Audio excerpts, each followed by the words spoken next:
Graça e paz, meus irmãos. E aí, tudo bem?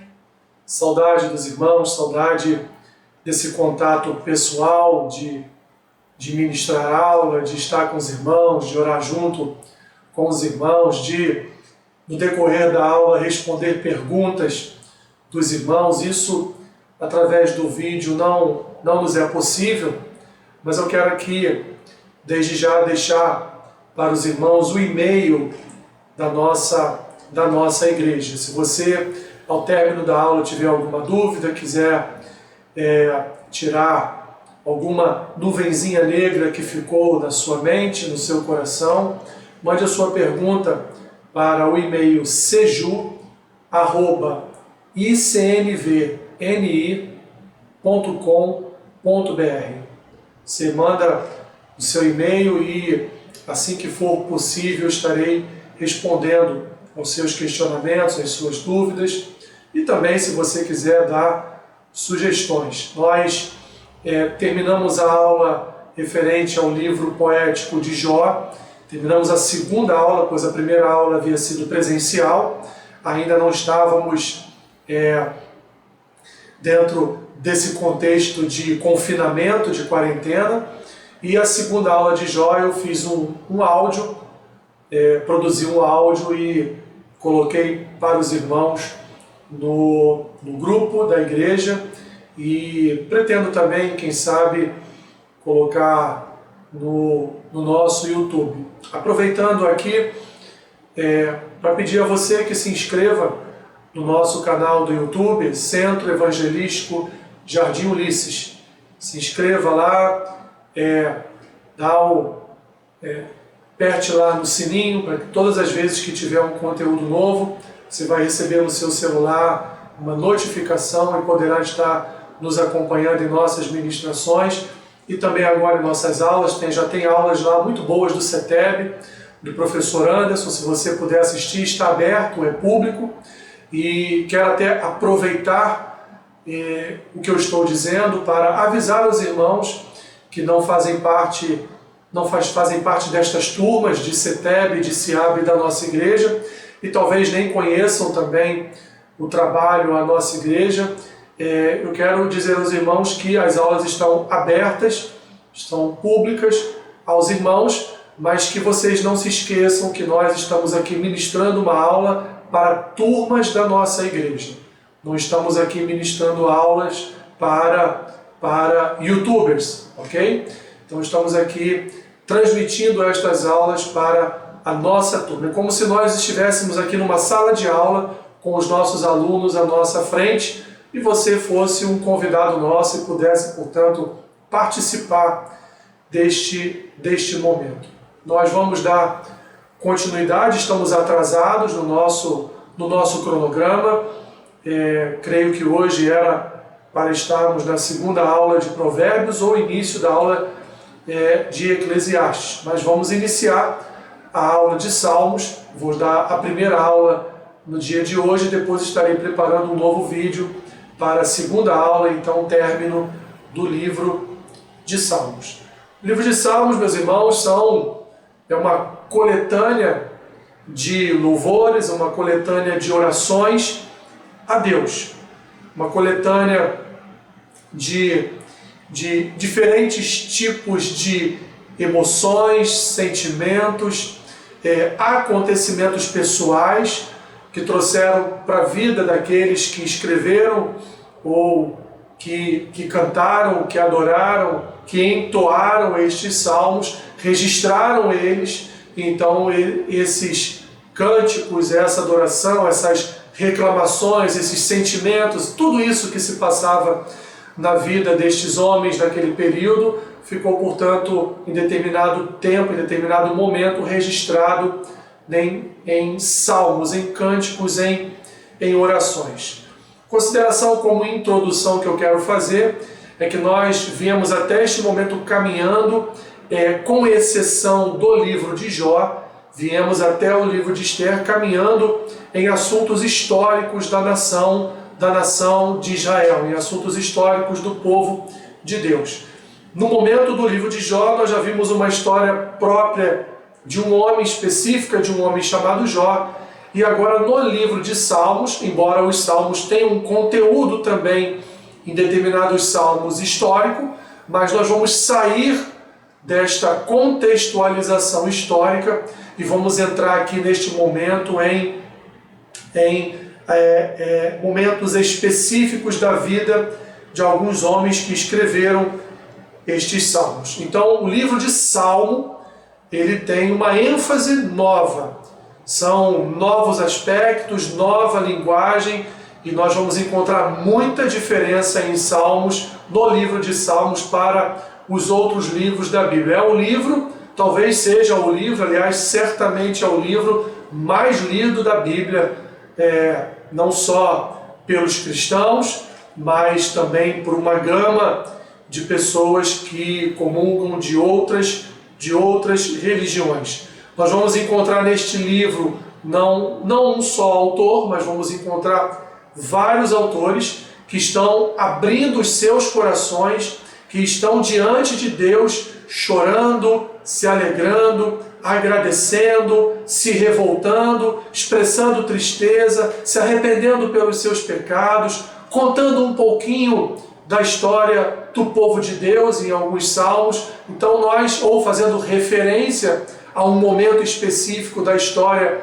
do povo de Deus. Então o livro de Salmos, ele é um livro diferenciado por conter esses aspectos que nós não vamos enxergar, que nós não vamos poder estar encontrando em nenhum outro livro. Então, através da expressão dos sentimentos dos salmistas, sentimentos esses de ira, de indignação, de celebração, de alegria, de contentamento, de gozo, nós, ao estudarmos o livro de Salmos, nós então estaremos recebendo sobre as nossas vidas um desafio de aplicar tudo aquilo que os salmistas expressam também em nossas vidas. É bom passar por os irmãos como é bom nós orarmos um salmo, como é bom quando nós sabemos, temos gravado em nosso coração um salmo e, portanto, ali nós expressamos através desse salmo aquilo que nós também estamos sentindo em nossos corações. Continuando então, sabemos, e repetindo aquilo que eu falei lá no livro de Jó, nós sabemos que a Bíblia é a palavra de Deus, e a palavra de Deus chega até nós através deste livro, que é a expressão não só de Deus, mas é também a expressão de um povo escolhido por Deus para que o servisse, para que o adorasse, para que fosse então o povo de propriedade exclusiva dele. E este livro, ele não vai só expressar contextos históricos desse povo, esse livro também vai expressar emoções da vida, ele vai também expressar fé, ele vai tratar de experiências de muitas áreas humanas, ele vai, apesar de ser um livro secular, apesar de ser um livro que abraçou tantos e tantos séculos de história, é um livro que fala ainda a nós hoje no século XXI. É um livro que precisa ser estudado de forma profunda, porque é um livro em que nós encontramos verdades eternas para as nossas vidas. Continuando, e essas expressões, esses sentimentos, eles não vão encontrar tanto espaço, tanto lugar em outros livros que estão aqui registrados na Palavra de Deus, como eles encontram no livro de Salmos, nesse livro que é um livro que pertence à literatura poética e também de sabedoria. Portanto, meus irmãos, repetindo, os Salmos vão expressar emoções que o fiel encontra na vida, seja louvor, seja amor a Deus, seja ira, seja a expressão de atos que coadunam com violência e dolo, seja um momento de perplexidade, seja um momento de lamento pessoal ou até mesmo de apreço pela verdade, mas é um livro que retrata de uma forma muito clara para nós as emoções e os sentimentos do homem. Quando nós falamos de salmos, quando nós falamos de Cântico dos Cânticos, nós estamos falando de dois livros que são livros poéticos, são livros que expressam a poesia hebraica. Eu falei isso também quando ministrei a segunda aula a respeito do livro de Jó. Já os livros de Jó, Provérbios e Eclesiastes são livros que retratam a sabedoria bíblica. Esses 5 livros, então, eles fornecem para nós um conjunto de livros que forma a literatura bíblica de poesia e também de sabedoria. E através deles nós vamos ler, entender e interpretar hinos, cânticos, provérbios e reflexões que encontramos em outras partes das Escrituras e que também nos ajudam a expressarmos em nossa vida de uma forma prática um modelo de andar com Deus, um modelo de estarmos passo a passo, dia a dia, andando com o Senhor, sem nos desviarmos nem para um lado nem para o outro. É interessante nós também procurarmos entender por que é importante estudarmos o livro de Salmos. Qual a importância do estudo do livro de Salmos? Então aqui eu tenho alguns tópicos interessantes para passar para os irmãos a respeito da importância de estudar os Salmos. Primeiro porque o livro de Salmos ele é um dos livros mais apreciados da palavra de Deus, um dos livros mais apreciados por nós cristãos. Tanto é apreciado que o livro de Salmos é usado na liturgia de quase todas as igrejas. É quase que unânime a abertura de um culto através do registro, da leitura, e até mesmo depois da explicação rápida, concisa de um salmo, do livro de um salmo retirado, portanto, do Saltério. Temos também uma outra importância do porquê estudar o livro de Salmos, é porque neste livro nós podemos ter um encontro com o conforto e com o consolo do Senhor em tempos de necessidade. Por exemplo, nós estamos passando nesse período um tempo de necessidade, um tempo em que pessoas estão sem esperança, sem fé, em que pessoas estão precisando renovar a sua confiança no Senhor, e não existe neste momento um melhor livro que possa expressar confiança, esperança, fé, aliança com o Senhor do que o livro de Salmos. É um livro que vai nos apresentar em suas páginas vários e vários textos que trazem para nós, trazem para o nosso coração conforto e consolo no momento de necessidade que nós estamos passando agora com essa quarentena, esse isolamento, pessoas perdendo seus empregos, pessoas não podendo sair de casa e ficando agoniadas com isso. Então é o momento, meus irmãos, agora de abrirmos o saltério e ali então buscarmos conforto e consolo na palavra do Senhor. A importância também de estudar o livro de Salmos é que a sua autoria, a sua teologia, a sua interpretação e a sua aplicação gera para nós temas que, de muitos debates, geram temas muito complexos para as nossas vidas. É um livro que, apesar de ser um livro que mostra para nós um pouco também de prática da vida cristã, o que os salmistas faziam diante da adversidade, diante da alegria, diante da ira, diante da violência, diante de tantos acontecimentos que cercavam a vida deles. Eles nos dão exemplo do que fazer. O maior exemplo é confiar e é esperar no Senhor. O maior exemplo é estar diante da presença do Senhor, orando, jejuando, se colocando diante do Senhor para passarmos pela prova, como diz o corinho, dando glórias a Deus. Mas é um livro que também é profundo. É um livro que também carrega ensinos profundos. É um livro que carrega orações de uma profundidade muito grande. É um livro, portanto, que serve para nós, para nos ensinar a orar, para nos ensinar a estarmos em comunhão e na presença de Deus. Continuando, é através, inclusive, do estudo deste livro que nós podemos obter ajuda e dar expressão aos nossos sentimentos. Davi era catedrático, né? Davi tinha PhD em expressão de sentimentos. Parece que ele passou por uma universidade que ensina como expressar os seus sentimentos. E Davi expressava os seus sentimentos de uma forma tão profunda. A gente lê as palavras descritas nos salmos de Davi e a gente olha, é óbvio, é isso aí mesmo que eu tinha que falar com Deus, que eu tinha que fazer com Deus. Parece algo simples, mas é simples porque já está revelado. Mas quando nós nos colocamos em oração diante de Deus e tentamos expressar o nosso sentimento, não sai tão igual assim quanto Davi fazia.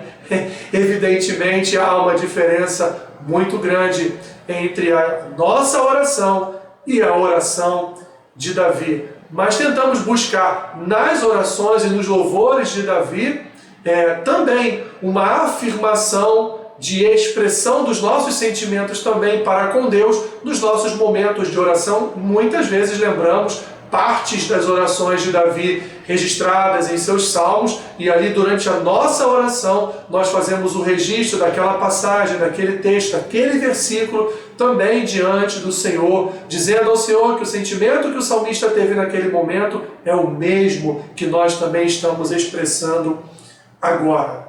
Podemos também, meus irmãos, com os salmos, aprender a manifestar as nossas emoções sem nos preocupar em estarmos ofendendo a Deus. Tantos são os salmos em que parece que o salmista expressa sim o seu louvor, a sua adoração a Deus, mas às vezes colocamos a mão na boca e dizemos, nossa, como ele pode ter dito isso a Deus? Como ele pode ter falado isso ao Senhor? Como ele pode, diante do Senhor, ter fomentado no seu coração o desejo de fazer mal aos seus adversários, de apedrejar os filhos dos seus adversários? Que terrível isso que o salmista falou. Mas os salmos nos ensinam que nós devemos, meus irmãos, independentemente do nosso sentimento, nós devemos colocá-los diante de Deus e rogarmos pela graça, pela misericórdia e pelo cuidado do Senhor com as nossas vidas, porque Deus conhece o nosso coração, mas precisamos derramar o nosso coração diante do Senhor. Então, também para muitos cristãos, o livro de Salmos, ele, portanto, nos ajuda a expressar as nossas emoções, os nossos sentimentos. Sabemos, meus irmãos, que a nossa vida ela tem altos, ela tem baixos, né? Tem dias que nós estamos bem, tem dias que nós não estamos tão bem, tem dias que estamos alegres, regozijantes, tem dias que estamos tristes, cabisbaixos, e essas expressões estão registradas nos Salmos.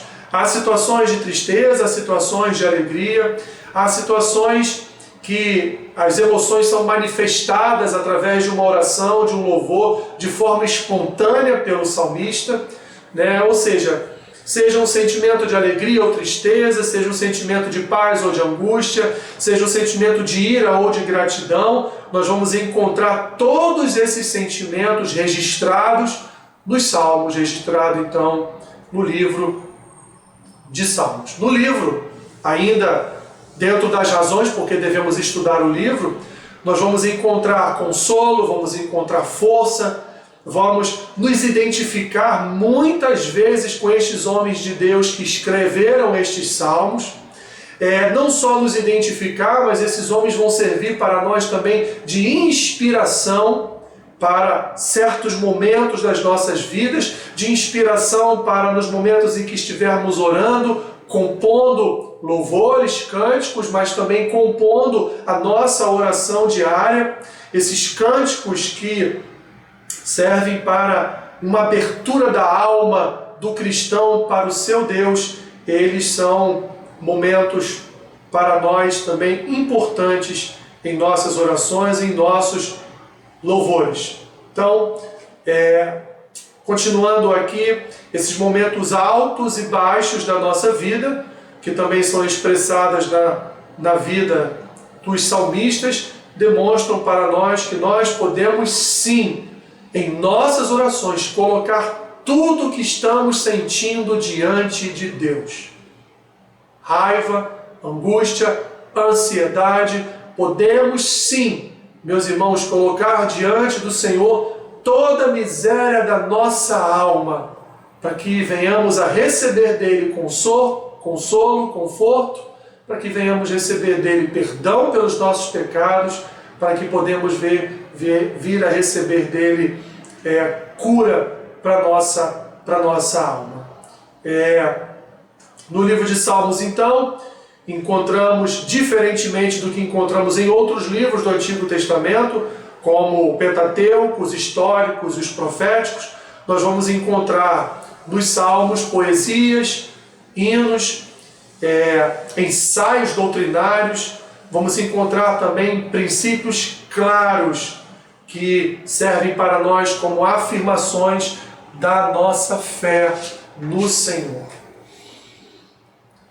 É importante nós notarmos que os escritores de Salmos, em geral, eles se interessavam mais em manifestar os seus sentimentos, ou os sentimentos do povo, do que, na verdade, falar ou discorrer sobre conceitos abstratos.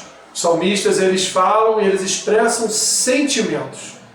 Eu sei que pode parecer que está meio repetitivo falar a todo momento de sentimentos, mas o livro de Salmos nada mais é do que uma coletânea de sentimentos, de emoções elencadas aqui por esses homens que oravam e se colocavam diante de Deus. Continuando, o livro de Salmos, portanto, nos mostram as mais íntimas interações entre os seus autores e Deus. Vemos ali a expressão de fé, e não só a expressão de fé, mas vemos aqui no livro de Salmos a expressão íntima dos sentimentos destes salmistas, destes homens em relação a Deus. Vemos ali um relacionamento íntimo trazido para nós através dessas orações ao Senhor.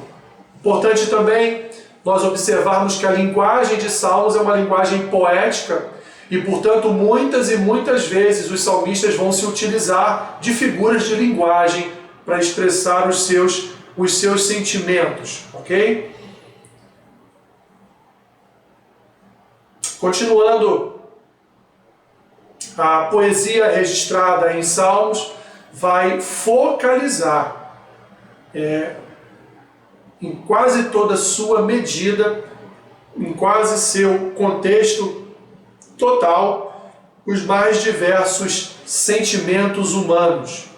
Essa poesia, portanto, vai revelar uma série de emoções experimentadas por pessoas sinceras, mas pecaminosas. Ou seja, vamos ver expressões de arrependimento por pecados, vamos ver expressões também de sinceridade destas pessoas em suas orações, em seus louvores, em sua adoração a Deus. Essas pessoas, então, passam por essas experiências, passam por esses momentos de experiências sentimentais, de experiências humanas, e colocam tudo isso diante de Deus, esperando, aguardando de Deus uma resposta para as suas aflições e para os seus momentos, para o que estão passando naquele momento. Então nós veremos aqui no livro de Salmos variados momentos de expressões de sentimentos. Ok? Vamos ver aqui, o livro de Salmos é o livro que mais expressa aquilo que está no interior da alma de cada servo e de cada serva do Senhor. É um livro que vai nos deixar nus diante de Deus. Ainda que você venha a coser folhas de figueira para se tapar, com o livro de Salmos, no livro de Salmos, nós somos completamente descobertos diante do Senhor, estamos nus, desnudos diante dele, porque o livro de Salmos, ele apresenta a nossa mais profunda natureza, essa natureza humana nossa, essa natureza tanto adâmica, quanto também a nossa natureza em Cristo. Continuando, aprendemos muitas coisas com a poesia hebraica, com a poesia bíblica, mas o livro de Salmos, ele ensina também um pouco de poesia hebraica, mas o que mais o livro de Salmos quer nos ensinar, meus irmãos, na verdade, nos instruir, nos disciplinar. Ele quer trazer a nós uma forma de nos encorajar, de nos influenciar, de nos sensibilizar para estarmos diante de Deus a todo momento, buscando a face do Senhor, porque o livro de Salmos nos apresenta o que há de melhor, mas também nos apresenta o que há de pior em nossa natureza humana, dizendo para nós que nós devemos buscar, devemos estar a todo momento diante do Senhor, expressando diante de Deus aquilo que está no nosso coração, independente de ser um sentimento bom, independente de ser um sentimento mau, independente de ser um sentimento que, se fôssemos expressar a outra pessoa, ela ficaria chocada, ficaria aterrorizada com o que pensamos, mas diante de Deus nós devemos expressar sim o nosso sentimento, o nosso louvor, a nossa adoração, aquilo que se passa em nossos corações. Saindo agora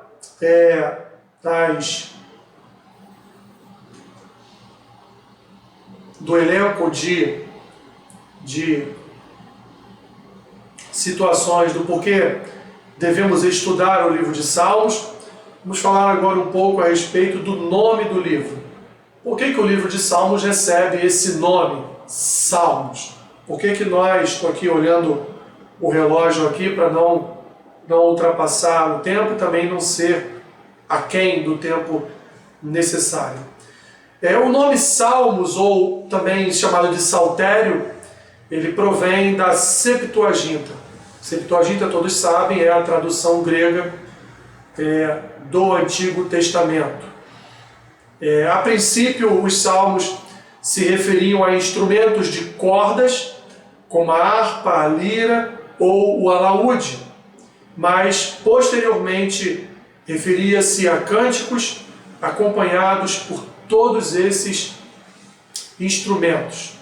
Esses nomes, então, essa coletânea veio a ser, então, ali, naquele momento,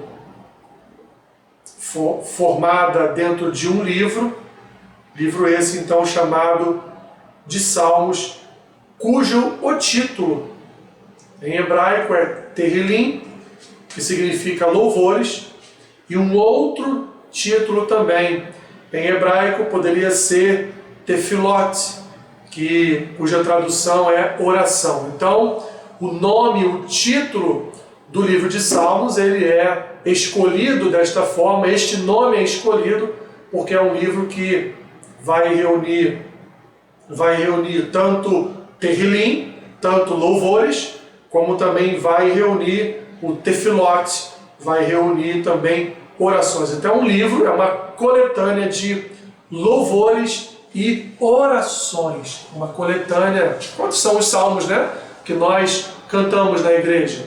Quantas vezes em nossas orações utilizamos trechos dos salmos? Então, o livro de Salmos, chamado também livro de louvores, ou em hebraico Sefer Tehillim, né? É um livro amado pelo povo de Deus. É um livro que lá na Septuaginta foi denominado como psalmoi, ou seja, que significa poemas cantados com acompanhamento de instrumentos musicais para o culto ao Senhor. Então, psalmoi significa esse conjunto, esse número de poemas que são cantados por estes homens, acompanhados de instrumentos musicais, e servem para o culto ao Senhor. Então, o livro de Salmos, né, psalmoi em grego, ou, como vai dizer também, alguns, o saltério, que também pode ser descrito em grego como psalmorum. Ele é o livro, então, que reúne o inário do culto israelita, ou seja, é um livro de devoções pessoais. Você quer um livro para sua devoção diária? Leia Salmos. Você quer um livro para adoração e louvor? Leia Salmos. Você quer um livro para lhe inspirar na criação de um louvor, de uma adoração? Leia Salmos. Então, os Salmos, ou o saltério, ele é para nós também um inário. E além de ser um inário, é um livro também de devoção pessoal. A respeito da sua compilação, da sua autoria e da sua data. O saltério, portanto, é uma compilação de várias coletâneas e representa a etapa final de um processo que levou séculos. Ele foi completado bem tarde na história israelita, mas ele contém hinos escritos num período de muitas centenas de anos. Os salmos ganharam sua forma final das mãos dos funcionários pós-exílicos do templo, que o concluíram no 3º século antes de Cristo. Segundo alguns estudiosos, o livro de Salmos segue o mesmo conceito aplicado ao livro dos reis.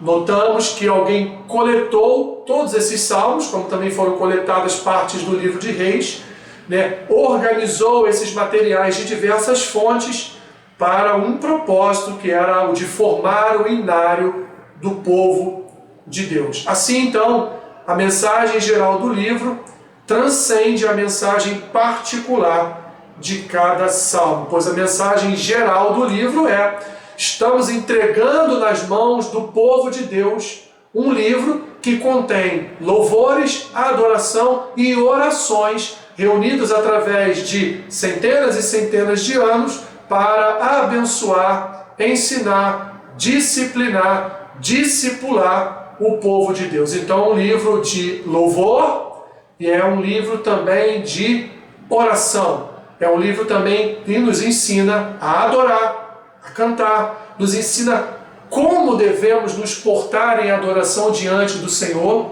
nos ensina como deve ser a nossa liturgia de culto diante do Senhor, como entoamos esses louvores ao Senhor, com cordas, com instrumentos de cordas, mas também com orações, também expressando o nosso sentimento diante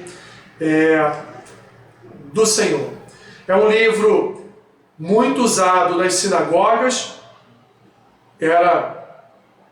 no tempo de Jesus era muito usado nas sinagogas. Jesus até em determinado momento ele faz uso de alguns trechos do livro de Salmos, inclusive após a Santa Ceia eles cantam louvores, e alguns autores dizem que os louvores que eles cantam após a Santa Ceia são louvores provenientes do inário, provenientes do livro de Salmos. Vamos ver lá em Lucas capítulo 20, versículo 42, Atos capítulo 1, versículo 20, nós vamos ver a utilização deste livro na sinagoga. Continuando, em relação à autoria davídica dos Salmos. Davi é o maior escritor, é o que tem maior número de salmos registrados aqui, compilados no saltério. Deixa eu só beber um pouquinho de água.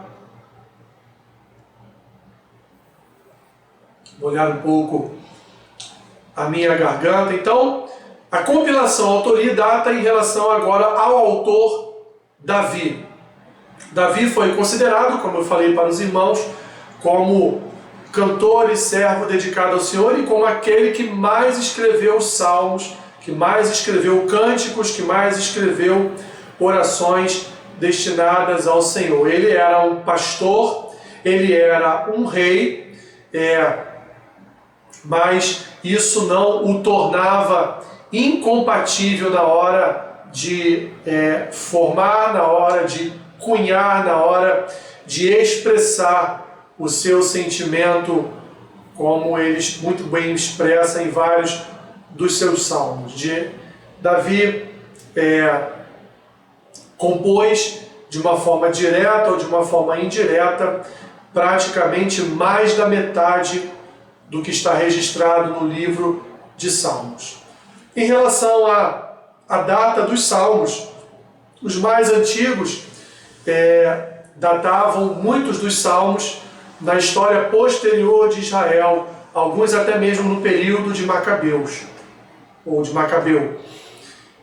Mas isso não é mais aceito, porque a data do livro de Salmos percorre muitos séculos, desde Moisés, passando pelo período exílico, chegando até o período pós-exílico, ou seja, a volta do cativeiro. Isso registrado em alguns salmos, como 90, 137, 147, vão dizer para nós, vão abraçar esse período de salmos. Moisés é autor de um salmo. E no período exílico nós temos salmos. No período da volta do cativeiro temos outros salmos. Então, não foi só um período posterior da história de Israel ou do período dos Macabeus. Muito pelo contrário. Esse achismo de críticos antigos ele não é mais aceitável hoje, porque temos de forma clara representada nos Salmos o seu período de percurso, seu período de criação. Tá bom? Em relação à compilação e formação do livro de Salmos, o livro de Salmos se divide em 5 livros. O primeiro livro, ele vai registrar do Salmo 1 até o Salmo 41. No segundo livro, vai registrar do Salmo 42 ao Salmo 72. No terceiro livro, vai registrar do Salmo 73 ao Salmo 89. No quarto livro, vai registrar do Salmo 90 ao Salmo 106. E o quinto e último livro vai fazer o registro dos Salmos 107 até o último Salmo, que é o Salmo 150. Nós não temos com precisão informações a respeito das datas, ok? Nós temos alguns salmos que fazem referências a contextos da história, momentos muito pessoais do salmista, da sua própria história. Então nós vamos ver que não teve um critério de representatividade de datas no momento da compilação dos salmos. Cada um dos 5 livros termina com uma doxologia, e o Salmo 50 é a doxologia de todo o saltério, de todo o final, de todo o salmo, toda a compilação do livro. Os salmos, evidentemente, não eram exclusividade do povo hebreu, não era algo só do povo de Deus. Nós vamos observar que os mesopotâmicos, naquele período, dentro deste período histórico, eles utilizavam recursos idênticos também para expressar as suas emoções, para expressar os seus sentimentos, as suas divindades, aos seus deuses. Então essa forma de expressão de sentimentos para Deus não era uma forma de expressão única do povo de Deus. Os outros povos que cercavam o povo de Deus também expressavam seus sentimentos diante dos seus deuses pagãos. Então, nós vamos encontrar muitas semelhanças dos salmos hebraicos, dos salmos do povo de Deus, destes homens de Deus, com alguns salmos mesopotâmicos. Vamos encontrar principalmente formas de louvor e de lamento. Mas, evidentemente, os salmos hebraicos não são os salmos mesopotâmicos. Não são expressões idênticas de louvor e adoração.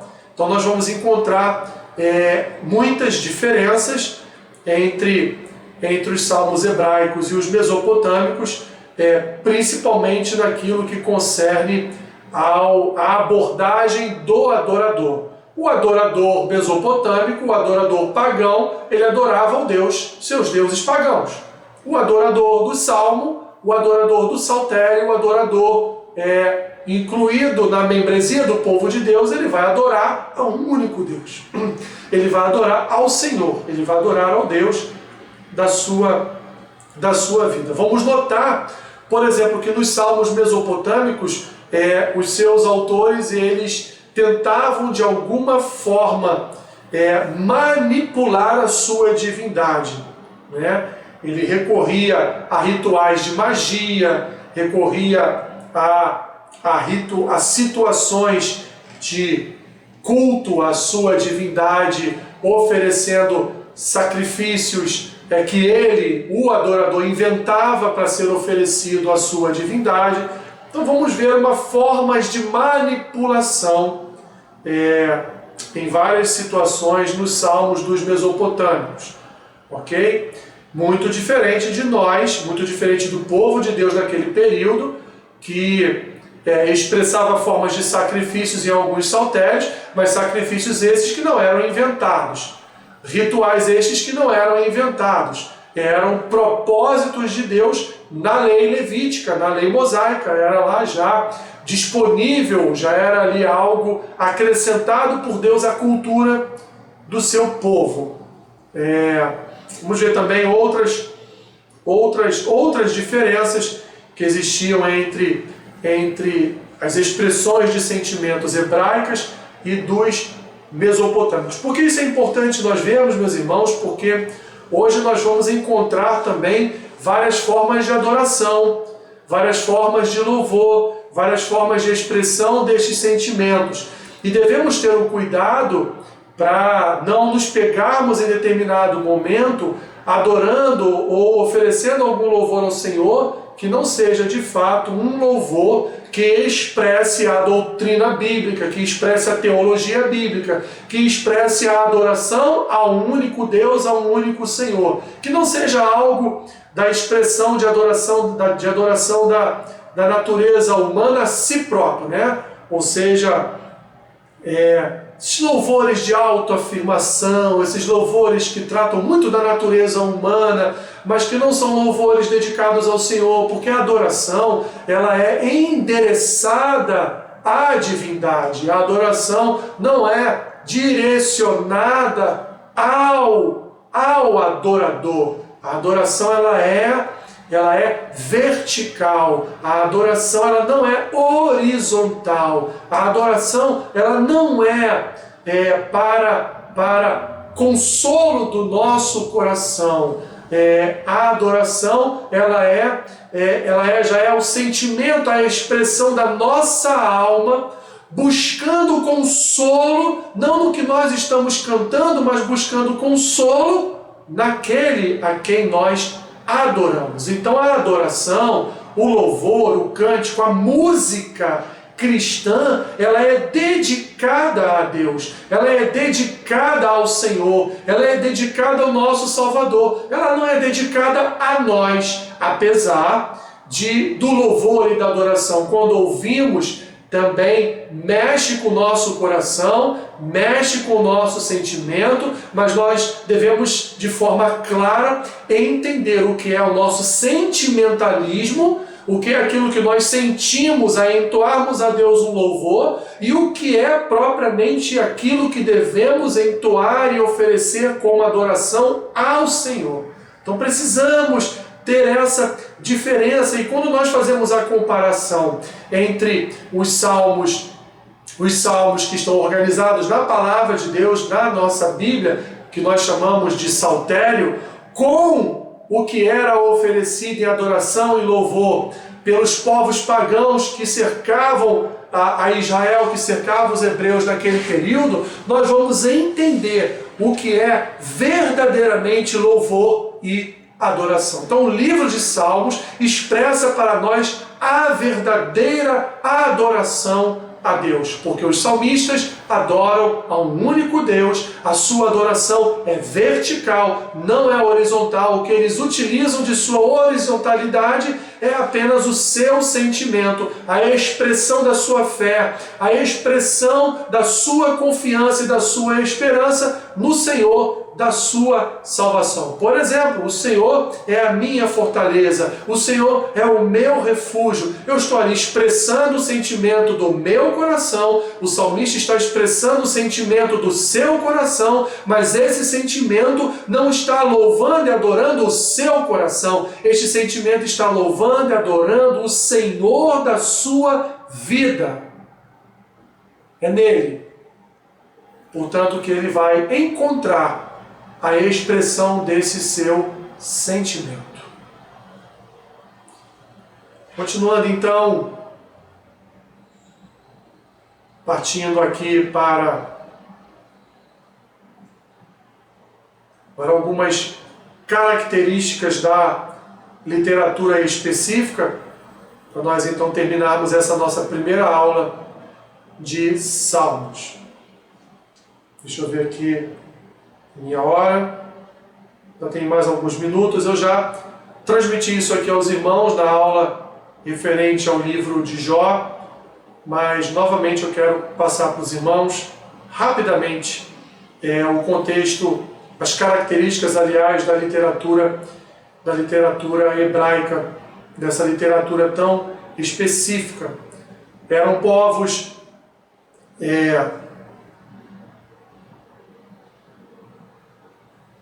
de cultura completamente diferente da nossa, e esses povos eles tinham uma literatura específica, um modo específico de poesia, de poema, e isso também era uma característica de outros povos que os cercavam, e evidentemente eles foram influenciados pela forma cultural de expressão de poesia, de poemas de outras culturas também. Vamos nos lembrar quantos anos passaram os hebreus debaixo de uma cultura egípcia. Vamos lembrar quantos anos o povo de Deus passou envolto de culturas cananeias, de cultura mesopotâmica, que nós encontramos em várias passagens do Antigo Testamento. Tá? Então aqui algumas são comuns a ambos os povos. O primeiro, paralelismo, que é o recurso em que uma linha de poesia é seguida por uma segunda, que de algum modo reitera ou reforça a primeira linha. Eu vou apenas aqui passar por essas formas literárias. O outro é o quiasmo, onde a segunda linha reforça a primeira com inversão da sequência de frases ou palavras. O terceiro são os provérbios numéricos, que enumeram elementos ou ocorrências com características comuns. O quarto são os poemas acrósticos, onde cada verso ou seção começa com uma letra sucessiva do alfabeto hebraico. Isso acontece muito lá no Salmo 119. E os recursos retóricos, onde a linguagem da poesia e da sabedoria bíblica objetiva torná-los interessantes e mnemônicos. Ok? Paralelismo. Algumas características do paralelismo que são encontrados em vários salmos. Paralelismo sinônimo, ou seja, é aquele que repete ideias idênticas ou semelhantes usando palavras diferentes. Dá uma olhadinha aí no Salmo 15.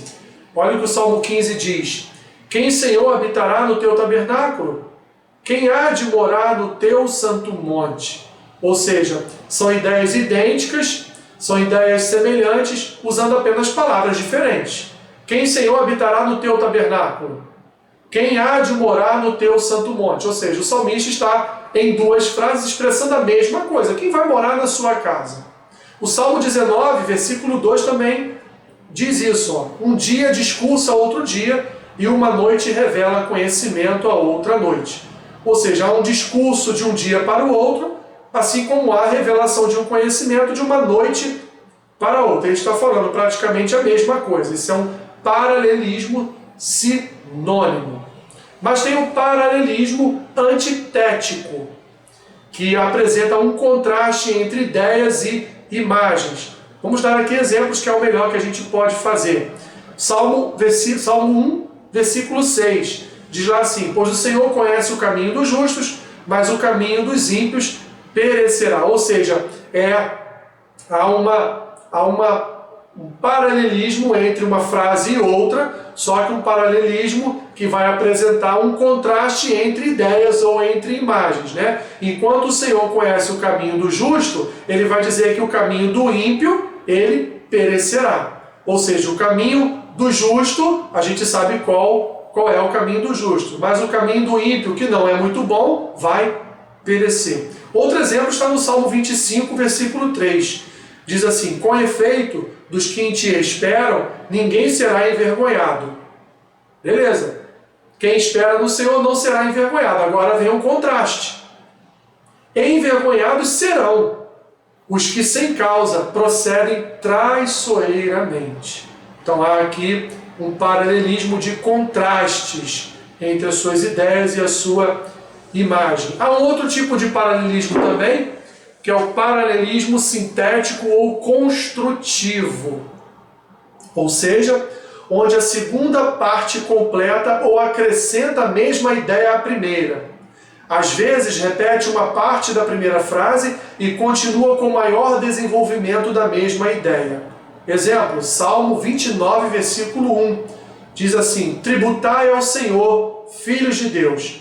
Tributai ao Senhor, glória e força. Ele diz na primeira parte do versículo 1, tributai ao Senhor, filhos de Deus. Tributai. Tributai o quê? Ele vai completar na segunda parte. Tributai ao Senhor, glória e força. É um paralelismo sintético ou construtivo.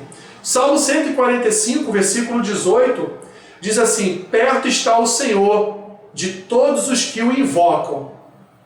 Quem são esses todos que invocam? Como é que é feito isso? Ele completa: de todos os que o invocam em verdade. Ou seja, o salmista ele não termina a sua primeira frase em si própria. Ele continua, ele constrói uma outra frase em cima do que ele fez na primeira para complementar, para dar uma ideia de complemento àquela sua primeira frase. Então, perto está o Senhor de todos os que o invocam, de todos os que o invocam, só de uma forma, só em verdade. Continuamos, temos ainda o paralelismo emblemático ou simbólico.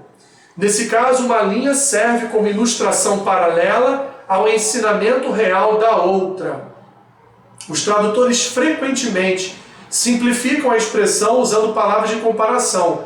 Duas palavras que o salmista usava, como e assim. Então, paralelismo emblemático ou simbólico, você sempre vai ver o salmista usando como ou usando o assim. Por exemplo, o Salmo 3, versículo 1 vai dizer assim: Senhor, como tem crescido o número dos meus adversários. São numerosos os que se levantam contra mim. Com a expressão que ele usa aqui, Senhor, como tem crescido o número dos meus adversários. São numerosos os que se levantam contra mim. Ou seja, um paralelismo emblemático ou simbólico. Ele dá ênfase com esta palavra. Um outro salmo que pode expressar melhor ainda esse simbolismo é o Salmo 42, versículo 1.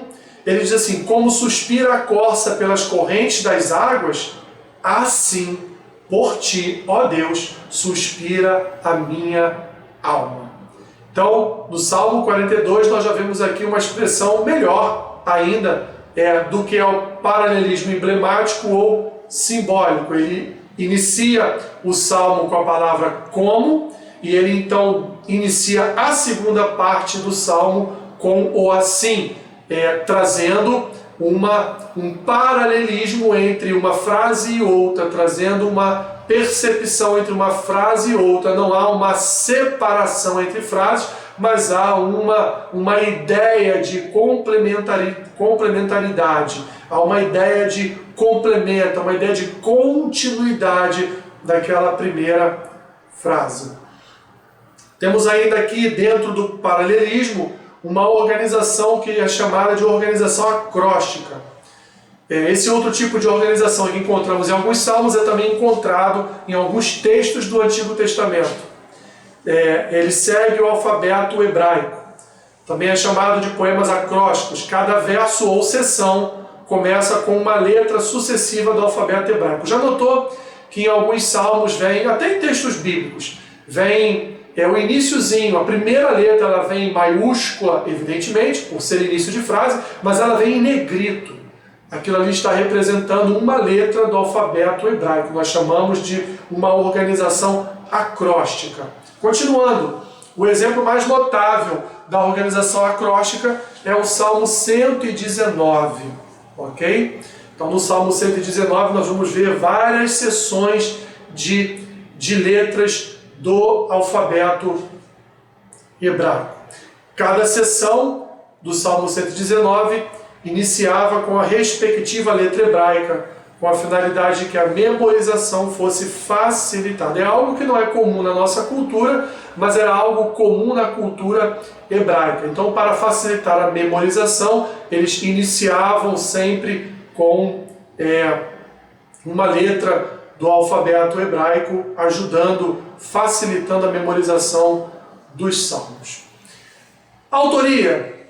Passamos rapidamente pelas questões literárias. Agora, em relação à autoria dos 5 livros, nós vamos ver que no livro 1, Davi escreveu 38 ou 39 dos 41 salmos registrados no livro 1. Os salmos escritos por Davi foram 3 a 9, 11 a 32, 34 a 41 e talvez o Salmo 2 tenha sido escrito também por Davi. Autores que não identificamos no primeiro livro, nós temos o Salmo 1, nós não identificamos o autor do Salmo 1, temos o Salmo 10 e temos o Salmo 33. Alguns autores atribuem o Salmo 10 a Davi, porque parece uma continuação do Salmo 9, ok? Mas não temos a certeza, não sabemos se de fato é um Salmo de Davi. No entanto, estes 2 salmos eles aparecem como um único salmo na Septuaginta. E algumas traduções atuais da Bíblia também vai apresentar o Salmo 9 e o Salmo 10 como um único salmo, ok? Como um salmo de Davi. Continuando, no livro 2, Davi escreveu 18 de 31 salmos. Os salmos escritos por Davi no livro 2 foram do 51 ao 65 e do 68 ao 70. Os filhos de Coré escreveram os salmos 42 e de 44 a 49. Asaf compôs o Salmo 50, Salomão compôs o Salmo 72 e salmos desconhecidos. Não temos autoria definida. Está o Salmo 43, 66, 67 e 71. O Salmo 43 é uma continuação do 42 e assim provavelmente pode ter sido escrito também pelos filhos de Coré. No livro 3, nós vamos ver Asaf e os filhos de Coré. Eles escreveram quase todos os salmos. Aqui no livro 3, Davi só escreveu um salmo, que é o 86. Etã, o israelita, compôs o Salmo 89. Asaf compôs os salmos 73 até o 83. Os filhos de Coré escreveram os salmos 84, 85 e 87 e 88. Ok? 84, 85, 87 e 88. E Asaf e os filhos de Coré eram cantores em Jerusalém. Essa era a função deles em Jerusalém. Eles eram cantores. No livro 4, o autor não é identificado na maioria dos salmos. Vamos ver aqui alguns salmos escritos por Davi. O 101, o 103, o 95, 96, 105 e 106, com algumas dúvidas em relação a esses últimos. 101 e 103 foi Davi. O 95, o 96, o 105 e o 106, nós temos dúvidas se foi Davi ou não. pela forma de expressão, de escrita, né, de palavras, na verdade, não de escrita, provavelmente pode ter sido Davi. Ok? Moisés compôs o Salmo 90 e os Salmos 91 a 94, 97 a 100, 102 e 104 são de autores não identificados. E no livro 5, Davi escreveu 15 dos seus 44 salmos. Davi escreveu os salmos 108 a 110, 122, 124, 131, 133, 138 e do 138 ao 145. Salomão escreveu o Salmo 127.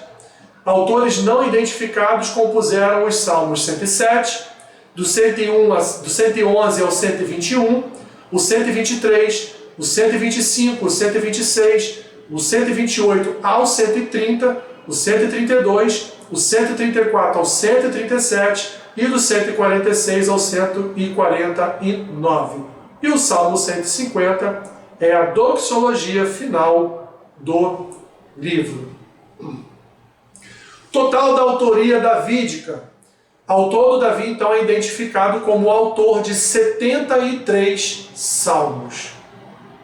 O livro de 1 Crônicas, no capítulo 16, contém porções dos salmos 96 e 105 e a doxologia no final do 106, que é atribuída a Davi. Tá bom? Continuando.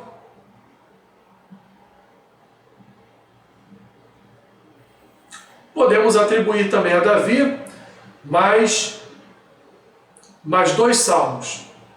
Segundo o livro de Atos, capítulo 4, versículo 25, podemos dizer que o Salmo 2 é um salmo de Davi, ok? E segundo está descrito em Hebreus, capítulo 4, versículo 7, nós podemos dizer que o Salmo 95 é um salmo de Davi. Vamos abrir esses textos? Atos capítulo 4, versículo 25. Vamos ver o que diz lá. Atos 4, 25. Diz assim: que disseste por intermédio do Espírito Santo por boca de Davi, nosso pai, teu servo. Porque se enfurecem os gentios e os povos imaginaram coisas vãs. Isso é uma citação do Salmo 2, feita aqui em Atos capítulo 4, versículo 25. E Hebreus capítulo 4, vamos lá para Hebreus, capítulo 4, versículo 7, diz assim: de novo, determina certo dia, hoje falando Davi, por muito tempo depois, segundo antes fora declarado, hoje, se ouvides a sua voz, não endureçais o vosso coração. É também uma parte do Salmo 95, que o autor desconhecido de Hebreus indica que era um salmo de Davi.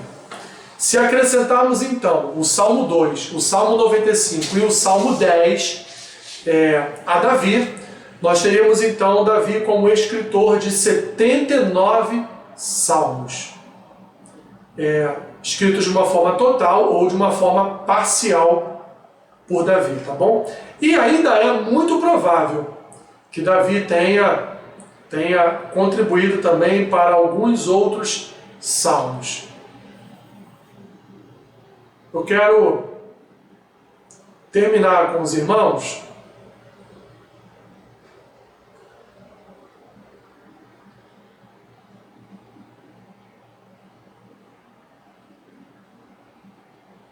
apresentando um quadro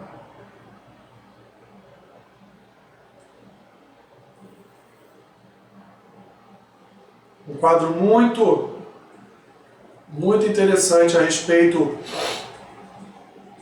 do livro de Salmos, trazendo para nós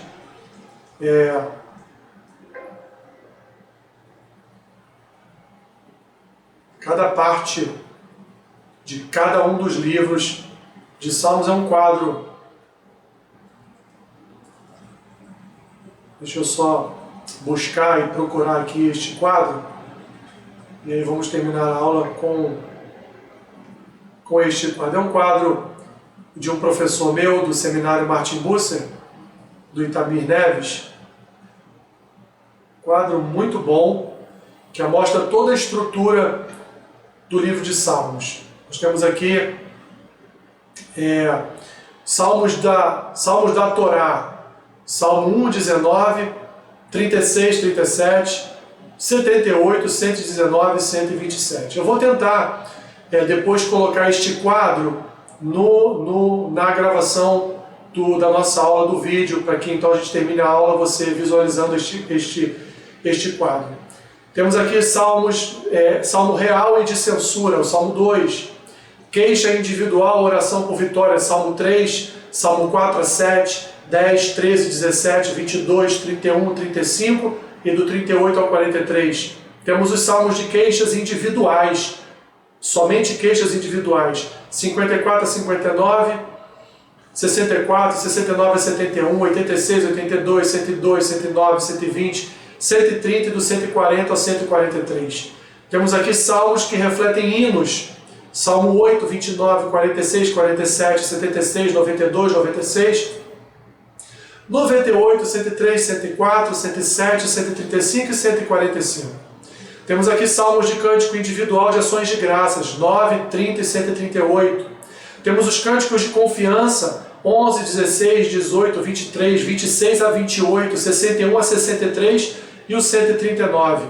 Temos aqui queixa da comunidade, não uma queixa individual, mas queixa da comunidade, 12, 44, 60, 74, 79, 80, 85, 89, 123.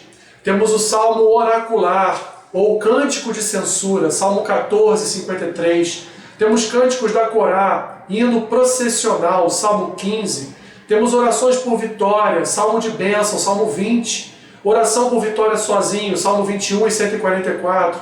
Hino processional sozinho, Salmo 24, 84, 100, 121 e 122.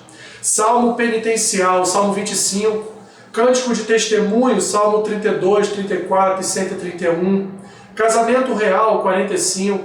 Cântico de Sião, 48, 50, 65, 125, 126 e 121. Cântico de sabedoria, 49, 73, 133.